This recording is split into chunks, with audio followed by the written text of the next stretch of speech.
and I guess we'll see if it gets made, but it's for Sci-Fi Channel during their big rebranding. Because, Mr. Robot is part of the USA Sci-Fi Universal rebranding of, we're now a premium thing, and they're doing pretty good with it. Yeah. And so, great. Channel Zero is a show where I wanted IPs I could control.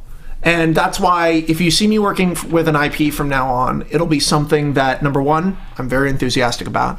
And number two, I figured out a way to have a degree of control over, so I wasn't just a hack writer for hire. No offense. Hack writers for hire get paid. But... No offense. Yeah, like people writers for hire. Right. I've been a writer for hire. Yeah. That came out wrong. God, that's gonna people are gonna Channel Zero, go. Every time I talk, I swear No, you're good. But wait, what is it? Because this is what happened in my relationship. I'm intrigued. We actually have a couch if you want to lay down. Yeah, you could. But you can only lay down if you tell us what it's about. Okay, so Channel Zero. Do you know what creepypasta is? No. So creepypasta is a colloquialism meaning unpublished internet short form horror. Love it. The Reddit No Sleep. Do you know about the Russian sleep experiment, Smile Dog? Yeah. Slender Man.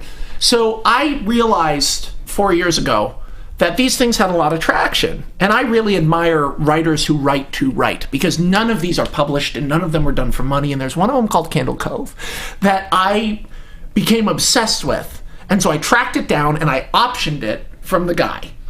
And, he's a guy who has a website. He writes horror stories. That's not his main job. And so I was like, his name's Chris Straub. And he runs a website called Lycra Falls. And for years, I was like, I want to make a TV show of this story or a movie or something. And then me and my friend Nick Antosca, who wrote for Hannibal and has written for a lot of fun shows, got together and we're like, Nick had the idea to do it as a full season instead of an episode of a TV show. And then we went back and forth and we were like, what if it's an anthology?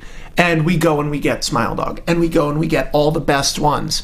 And we turn this into the ultimate tribute to these stories that are basically the modern urban legends. So the first season is Candle Cove, and Nick's writing it, and I'm the co-creator and exec on it, so I have my big cigar, and I go behind Nick and I say, hey, Nick, how are you writing? Change all this, you stupid bitch. And he goes, Max will fucking hit you. And I go, please don't hurt me, Nick.